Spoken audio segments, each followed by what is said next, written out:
Boa noite, pessoas. Que bom estar aqui com vocês novamente. Hoje nós vamos falar sobre avaliação de bebês. Isso é possível, sim. Isso é profilático e neuropediatras e pediatras, escolas, já sabem que isso é possível e que a gente pode detectar coisas precoces para podermos trabalhar e termos um prognóstico melhor. Então vão chegando, vão deixando seus comentários, vão dando um like. Olá, tecido africano na Angola, muito bem. Boa noite, vamos entrando e vamos saber como que isso acontece. Então, como somos capazes, nós psicólogos, neuropsicólogos e pediatras, de identificar isso?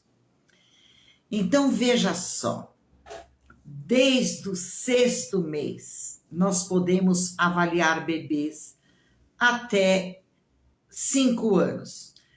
Por que eu estou falando de bebês há 5 anos? Porque é a primeira infância.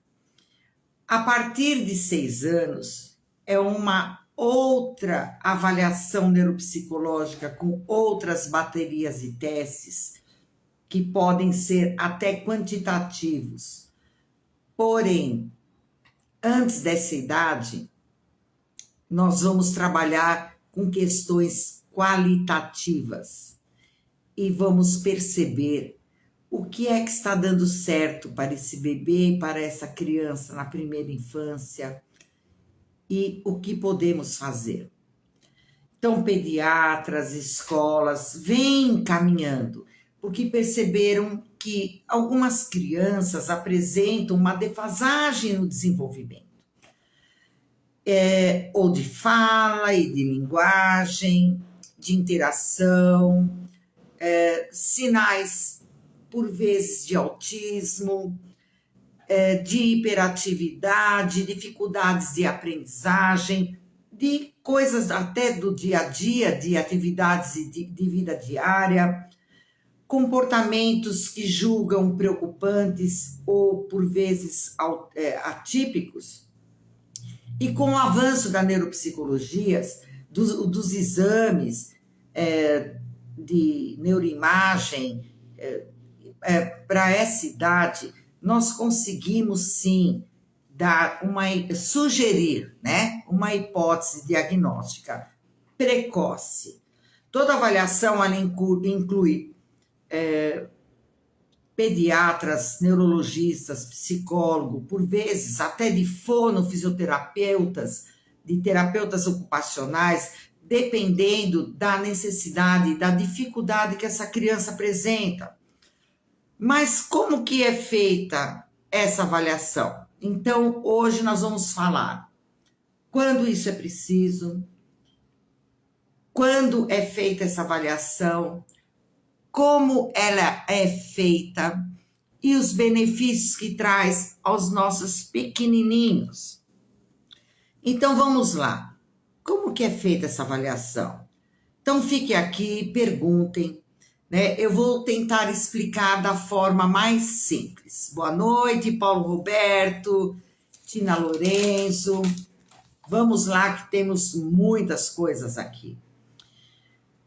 Como podemos avaliar se o desenvolvimento desse bebê está dentro do esperado? Então, desde que o bebê nasce, vamos lembrar, é avaliado seu peso, tamanho, a sua coloração, o APGAR, né, que é aquela avaliação dos 5 minutos iniciais do bebê, a sua musculatura, se ela está hipotônica, se é um bebê responsivo a estímulos, tudo isso é testado. Espera-se que o bebê também apresente alguns reflexos. E veja só, quando levamos a criança ao pediatra, mês a mês, no seu primeiro ano, o médico ele está avaliando tudo isso. E ele vai avaliar uma série de reflexos. Então, tem o reflexo de Moro, de que quando esses bracinhos reagem de uma forma expansiva, quando ele se sente seguro por um estímulo repentino, mas ele precisa perder esse reflexo dentro de 3 meses. Se ele não apresenta, é um problema. Ou se passou de 4 meses, já é um sinal de que algo não está bem no seu desenvolvimento. Boa noite, Rosângela. Assim como uma série de reflexos, né? O reflexo primitivo de marcha, que o pediatra coloca o bebê que acabou de nascer em um mês, que ele pega na mãozinha e faz ele ter a marcha, mas ele precisa perder isso nos primeiros meses, porque senão isso é um indicativo de que alguma coisa não esteja bem. Boa noite, Cris.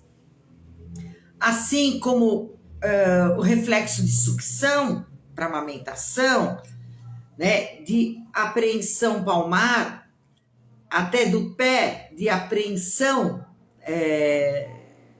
plantar, né, que eles chamam. E veja só, tem uma série de reflexos que o pediatra, à medida que vão passando os meses, ele vai vendo essa criança e vai registrando. Tem o reflexo de Babinski, que com 9 meses, isso precisa estar extinto, que é ele fazer um estímulo na sola do pé e o bebê levantar o dedão, né? Outro que é o reflexo de Galante, que ele passa o dedo na lateral, né, no dorso do bebê, e aonde está o estímulo, o bebê precisa se guiar para aquele lugar. Reflexo ocular, de chegar com o dedo e o bebê ter esse reflexo. Posições de o bebê sustentar a cabeça, seguir objetos, seguir barulhos, né? Tudo isso o pediatra avalia nas constantes visitas que os bebês fazem nos primeiros 12 meses. E por volta dos 7 meses, espera-se que o bebê sente, que ele começa primeiro a sentar com apoio, depois ele senta sozinho, ele começa a se arrastar, engatinhar, sair da posição de deitado e conseguir se levantar e ficar sentado, engatinhar, andar, correr, subir escadas. Então, tudo isso a gente precisa verificar se essa criança está apresentando todo esse desenvolvimento dentro de escalas de desenvolvimento infantil que são estudadas. E vejam só, existem várias escalas de desenvolvimento. Não vou ficar citando aqui, porque isso é uma coisa mais para quem é avaliador, mas veja só, quando alguma dessas funções apresenta uma defasagem do esperado, é um sinal de alerta. Aqui nós estamos primeiro falando dessas funções motoras que são mais visíveis e que as mães têm mais intimidade, porque vem isso no consultório do pediatra. Mas, quando somos chamados para fazer uma avaliação de bebê, nessa avaliação nós avaliamos também a fala, lógico que começa por balbucios, por intenção de comunicação, habilidade social dessa criança de interação, os aspectos cognitivos do bebê, né? E também questões sensoriais, se essa criança acompanha o movimento, se ela leva um susto com um objeto caindo. Então, são muitas funções que são avaliadas, né? E como nós podemos avaliar esse desenvolvimento do bebê se ele está dentro do esperado? Então, desde que o bebê nasce, ele é avaliado. Seu peso, tamanho, coloração, nascer, tudo isso ele é trabalhado, ele é esperado. Existem várias escalas de desenvolvimento que podem avaliar a condição dessa criança, né? E na sua primeira infância, a família vem com uma queixa e por meio dessa queixa a gente tenta adaptar todos os nossos instrumentos. Então, os inventários de comportamento, quais testes nós vamos aplicar, quais brinquedos nós vamos escolher para brincar com essa criança, que tipo de desenho, de traçado, de exercícios nós vamos pedir. Então, estou falando uma avaliação de bebê desde 6 meses até 5 anos de idade. É uma avaliação qualitativa, de muita observação, de muita entrevista com os pais. E assim, sempre vem ou com queixa do pai ou com relatórios de encaminhamento do pediatra e até por vezes da creche aonde essa criança está. Então, agora eu vou falar para vocês como que acontece esse processo de avaliação. Inicialmente, nós fazemos umas 2 anamneses com os pais, umas 2 sessões com os pais. Nós precisamos coletar dados da história e do processo de desenvolvimento até então, até a idade que ele está. Né? Fazemos um levantamento de gestação, da dinâmica familiar, do parto, do crescimento dele, né, das etapas do desenvolvimento nesse primeiro ano, quando andou, quando falou, como é a sua alimentação, como é seu sono, o seu humor, adaptação, por vezes, da criança na creche, como que é a habilidade social dele, como ele interage com as pessoas. E enviando também inventários de comportamento, tanto para os pais, como também para se ele estiver numa creche, para sabermos mais detalhes das rotinas, sabermos detalhes de como que ele começou a apresentar esse atraso, do seu humor, sabermos também de algumas enfermidades que talvez possam ter interferidos. Então, perguntamos se ele teve internação, sabemos toda essa questão desde quando ele nasceu, coloração do Apgar, de tudo. Como é que foi o processo de amamentação, entender um pouco, né, assim, como que é essa dinâmica da família.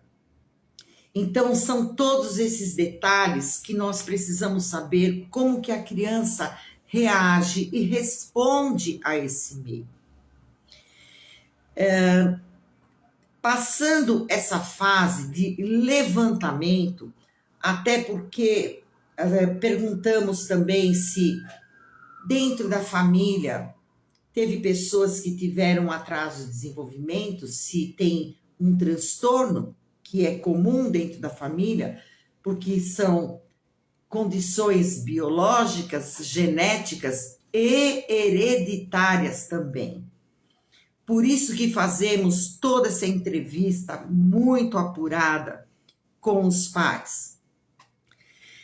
E aí, no segundo momento, eu peço vídeos dessa criança, né? Dele brincando, ele nas atividades motoras, ele comendo ou pegando algum alimento e comendo com as mãozinhas, tudo vai depender, né, do que ele pode fornecer de dados para a gente poder avaliar como que essa criança está, né? Então, eu peço esses vídeos. Falo, mãe, mande vídeos dele dentro aí da sua casa, ele tomando banho, ele brincando, ele fazendo uma série de atividades. Até porque ele está num ambiente familiar. Peço para escolas também mandarem vídeos, porque não estarei eu como investigadora, como terapeuta, lá interferindo talvez uma espontaneidade dele. Então, os vídeos são muito ricos. E é interessante que os pais, às vezes, falam assim, ai, olha, tem outros vídeos, pode mandar? Eu falo, pode mandar também. Porque os pais veem algumas coisas que acham interessante mandar para mim. E todos os dados são muito bem-vindos. E todos os dados, eles são muito importantes. Aí tem um outro passo. Então, veja, olha quantas informações eu recebi. E, dependendo do que a criança tem, eu mando um tipo de inventário, dependendo da queixa, né, e de algumas hipóteses que eu já começo a levantar com essas informações, eu escolho algumas baterias de testes, né, e vou preenchendo, né? Então, essas escalas de desenvolvimento, porque, lógico, nós temos aí várias teorias de desenvolvimento que falam o que se espera da criança, né, que ela tenha determinado repertório de comportamento ou de função. Então, à medida que vem esses dados, eu já vou ticando. E isso é extremamente minucioso. E nós temos mais de meia dúzia de escalas de comportamento. E a gente escolhe dependendo da necessidade da criança, daquilo que se encaixa, daquilo que vai poder medir de uma forma qualitativa, talvez né, para ajudar na investigação do que está acontecendo, né? E nessa visita à casa, lógico, eu vejo as reações dos pais, onde ela dorme, e toda a informação possível desse ambiente, né, que possa trazer mais dados. E a criança também me conhece e ela me vê no ambiente familiar. Mas tem algumas coisas que não dá para eu aplicar na casa. Eu preciso aplicar no consultório porque lá estão meus materiais. Por isso que eu faço esse contato, para ele me conhecer e talvez não ter tanta estranheza de estar lá comigo fazendo as coisas. Então, aí depois eles vêm ao meu consultório, onde lá, de acordo com a idade, né, eu aplico uma bateria de teste, com materiais específicos. Em geral, umas 2 sessões eu consigo pegar todas as informações. E o que é visto nisso? Todas as funções psicológicas. Então, memória, atenção, né, a linguagem, capacidade dessa criança solucionar problemas, né? Então, eu coloco alguns obstáculos para ver como que ela se sai, o que nós chamamos de função executiva. Se ela tem noção de quantidade, numeral, sabe o que é grande, o que é pequeno, dentro, fora, formas. Então, de acordo com a necessidade da criança, nós vamos oferecendo essas provas para ver qual é o resultado que ela vai trazer. E depois, ao terminar tudo isso, né, eu vou preenchendo as escalas e, contudo, já vou levantando uma hipótese diagnóstica. E por muitas vezes, antes de dar a devolutiva, eu ainda faço mais uma sessão com os pais para esclarecer algumas dúvidas que tem lá. E nesses encontros com os pais, eu vou mostrando para eles, olha, isso é fácil para ele, isso é difícil para ele, nós vamos construindo juntos um diagnóstico. Os pais precisam ser sujeitos da ação na elaboração do diagnóstico, porque tudo isso precisa ficar claro.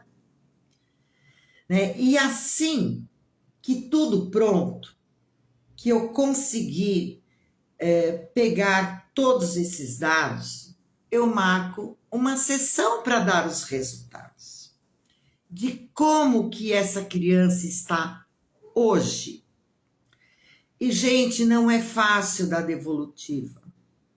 Quando a criança apresenta algum problema neuropsicológico, algum problema de transtorno, de deficiência, né, de autismo, é preciso ter muita delicadeza, muita empatia, porque não é fácil para os pais receberem uma notícia de que essa criança apresenta um atraso no seu desenvolvimento ou um transtorno de desenvolvimento. E nesse momento, a gente trabalha com o amparo emocional desses pais também. Mas o diagnóstico tem que ser dado. E nessas últimas 3 semanas no YouTube, eu vi muitas reclamações de pessoas que não dão diagnóstico, porque é difícil dar diagnóstico, mas ele é muito importante. Gente, isso funciona, as questões psicológicas funcionam como se fosse uma dor de barriga. Você está com dor de barriga por quê? Então, você pode ter pego uma virose, você pode estar com uma úlcera, mas à medida que você tem ideia do diagnóstico, você tem todo um projeto de tratamento. O diagnóstico é doloroso. Quantas vezes fomos fazer exames de sangue, de neuroimagem, tudo, e quando chega o diagnóstico, aquilo deixa a gente abatido. Mas aí a gente traça, junto com o médico, o plano de ação para resolver. Sem diagnóstico, não tem como. Porque é desta forma, por meio do diagnóstico, que nós vamos traçar metas terapêuticas, encaminhar para especialistas que vão poder ajudar essa criança com essa deficiência ou esse transtorno. Que tipo de reabilitação ela vai precisar? Ela vai precisar de fono, de fisioterapia, de terapia ocupacional, de reabilitação neuropsicológica, né? Ela precisa ser encaminhada para um endócrino, para um geneticista, porque às vezes ela está apresentando um fenótipo de problemas genéticos, de síndromes cromossômicas.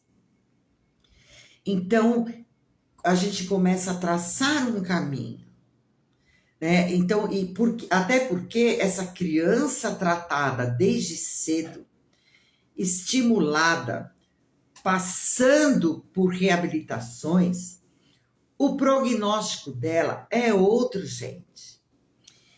Eu ainda estava na faculdade quando iniciou todo um projeto de reabilitação com crianças com deficiências, com crianças com problemas neurológicos, fosse intelectual, motor, síndrome do autismo, e teve uma diferença muito grande no desenvolvimento dessas crianças. Tinha como orientar os pais, como ser um agente facilitador dentro da casa, teve como orientar professores, essas crianças puderam dentro do processo de inclusão escolar, esses professores puderam ser orientados de como lidar com essa criança e favorecer um salto evolutivo dentro desse desenvolvimento, por meio de estimulações, por meio, né, de inserir a criança nesse social, por recursos psicopedagógicos para trabalhar a aprendizagem. Então, foi o grande boom de investimento em crianças que tinham dificuldades e que cresceram adultos mais funcionais, mais independentes e com mais autonomia. Os pais e a escola também recebem orientações de como estimular essa criança na rotina, como lidar com comportamentos disfuncionais, como que a gente pode trabalhar manejo de comportamento, né, de como estimular. Então, e independente disso, existem os aspectos emocionais subjacentes a isso.